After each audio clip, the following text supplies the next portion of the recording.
So while America and a lot of folks in the world have been really fixated on this Epstein story, which is really, really, really important, but there is a very important story that involves lives and death to a lot of people. And I'm talking about what's going on in Gaza, in Israel, but Gaza. And that is, there is no formal ceasefire between Israel and Gaza. No formal ceasefire, but aid was allowed to be dropped in. At least Israel allowed aid to be dropped in recently, but it's not nearly enough. And if you look at the pictures coming out of Gaza, there's no denying that Gaza is barely inhabitable. And as a matter of fact, it's not inhabitable. It is literally hell on earth. So many people have died. So many buildings, structures, homes, hospitals, everything, the infrastructure, all gone. And so this question about, and the people, according to the folks who are there, who live there and who are reporting it, that there is an Israel filter bubble, that they're not even getting the right information that is coming out of Gaza and what it looks like and what's happening with this war. But the question that people have been asking, especially many on the left and others who don't agree with the tactics that Israel has been using since October 7th, the whole idea of them having Israel having the right to defend itself, no one is questioning that or denying that. But they've been questioning just if the response has been overwrought. And there's no denying that the response is horrific and it seems beyond what is necessary. So all of this talk about whether it is, especially from Democrats and those who don't agree with it, about whether this is genocide or whether they're using starvation, it has become clear that the folks there are starving, and probably at the hands of Israel.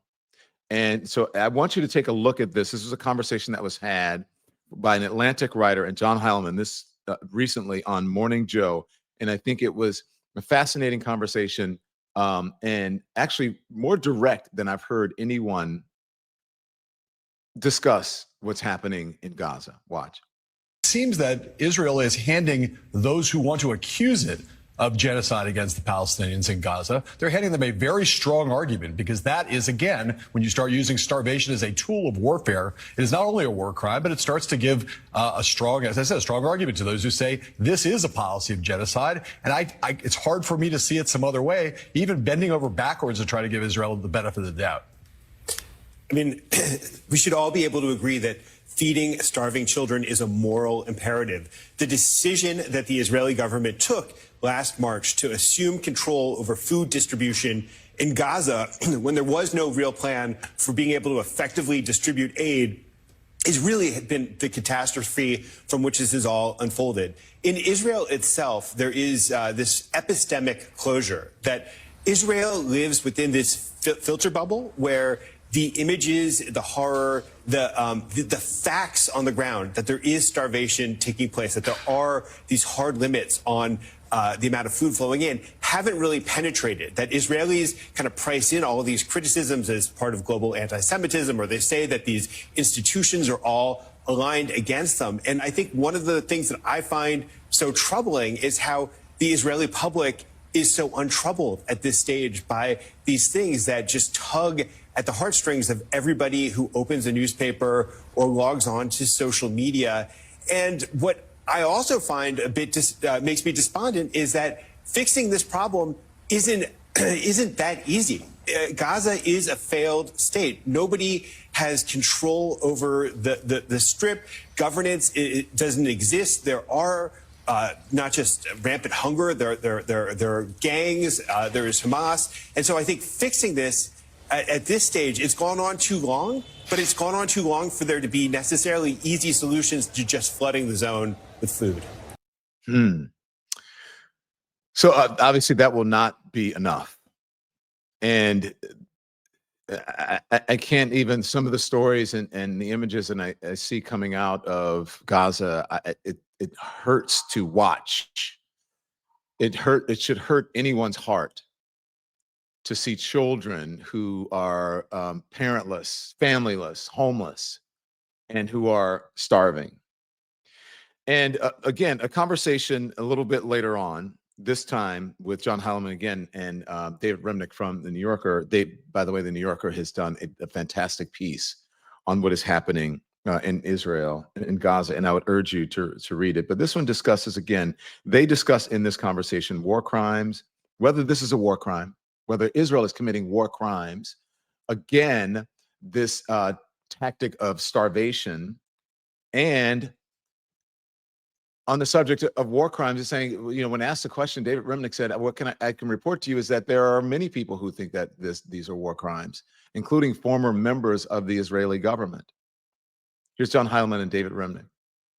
So I ask you, number one, what you saw when you were there. Is it the case that starvation is being used as a tactic against civilians in this war? And do you therefore agree, if that's the answer is yes, that we're getting to the point where we have to be kind of honest about what Israel's doing in Gaza on the question of here's what I can report, John. Thank you. What I can report is that the former prime minister of Israel, Ehud Olmert, calls these war crimes.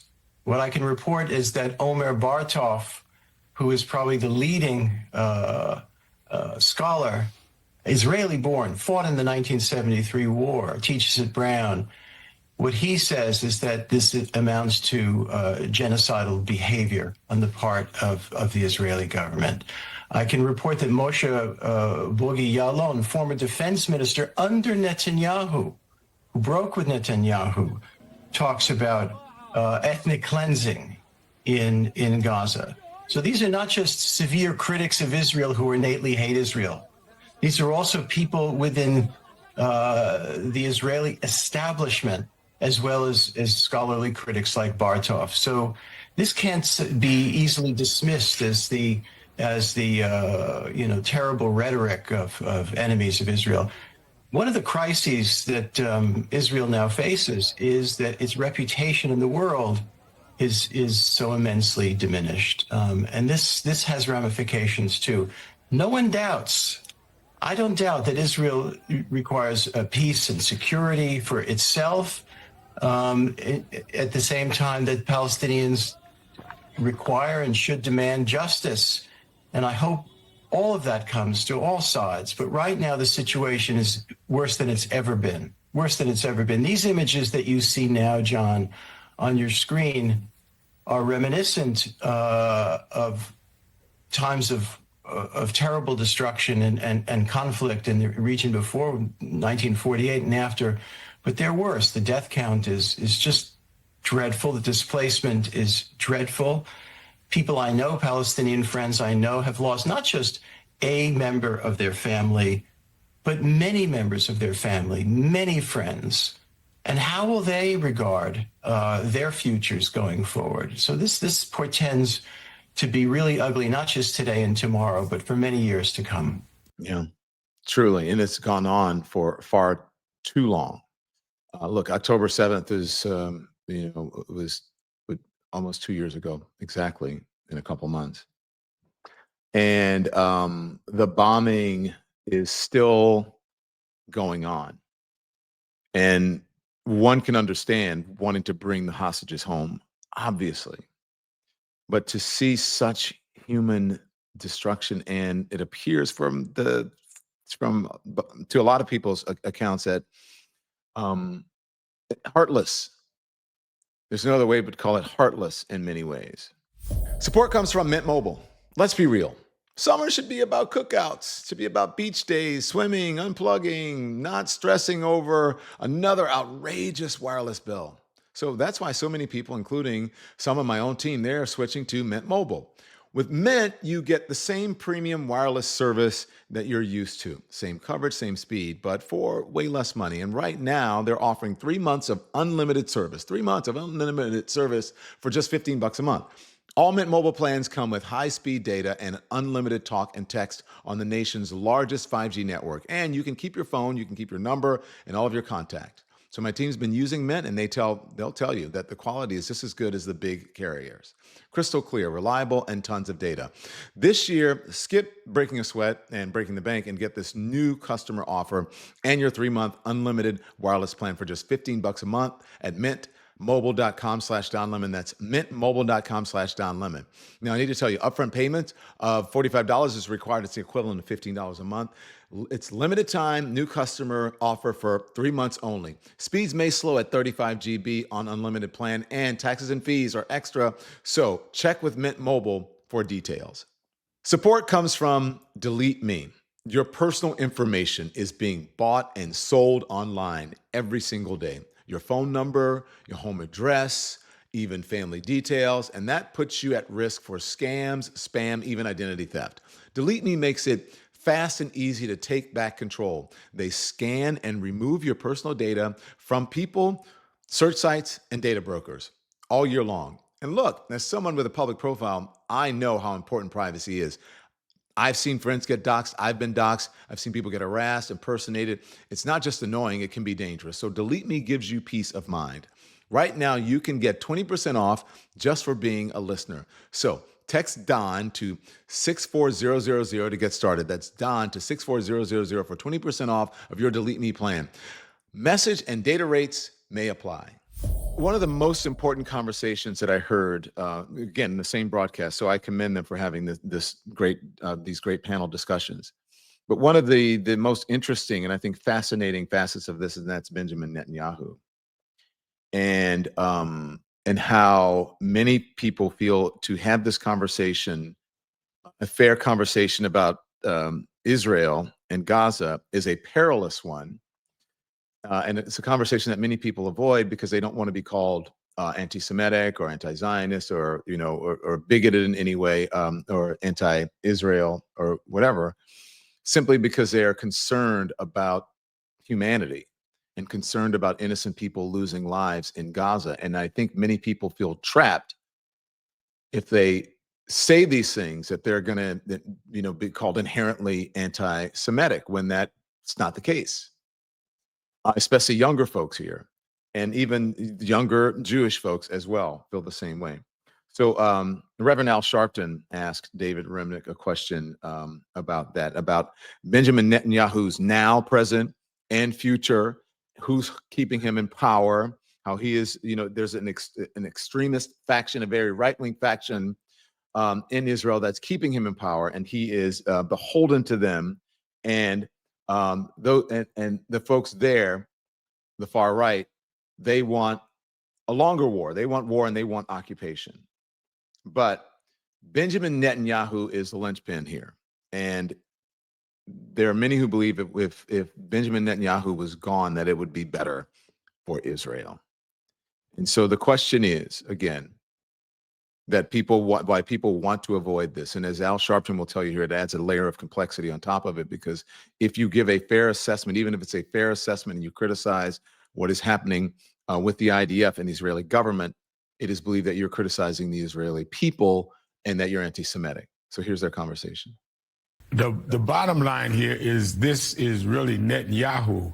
And how do you deal with the fact that people on a global level may want to pinpoint these decisions to Benjamin Netanyahu, and at the same time not be cast as being anti-Israel or anti-Semitic?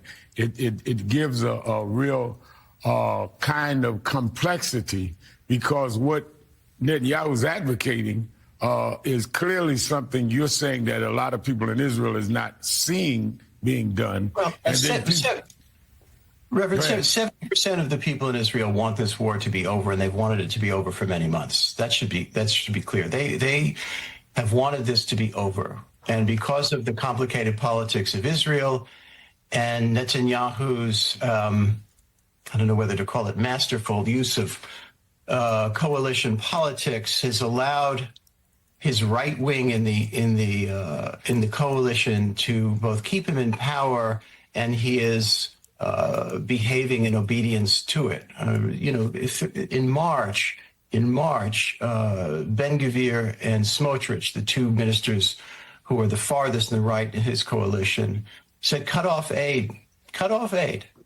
to humanitarian aid to Gaza. These are the same ministers who call for annexation, continued occupation, and by the way, continued war. Toward what end? it is just unbeknownst to me. It is possible to hold two thoughts in your head at the same time. What Yahya Sinwar and Hamas set out to do on October 7th was dreadful, a horror. And what they committed was a horror. But Israel's prosecution of this war in over these many months will do no great will bring great harm to Israel as well as to Palestinians, and the damage report for it, morally, in a human sense, diplomatically, politically, going forward, is going to be dreadful. So this is a conversation. I believe these conversations are ones that will open up, that will give people an opening to have more confidence about speaking on what they see as an atrocity, right? And if they think it's genocide or whatever, but so it will open the door for that. But these are conversations that people have been afraid to have, because they don't want to be labeled that. It's similar to, people who don't want to have honest conversations and give their opinions on racism or slavery, or between Black folks in America and so on, because they're afraid of being called racist, so they just don't. Same thing with this conversation, or similarly, I should say, with this conversation about Gaza and Israel. People don't want to be called anti-Semitic, and real fights and friendships and relationships have broken up over that. But I do have to say, in the beginning, when October 7th happened, and universally public sentiment was on the side of Israel, and it should have been, because of how horrible an attack it was, and the number of lives that were lost, and the number of hostages that were taken, and just the brutality of it, that Israel had the higher ground with public sentiment.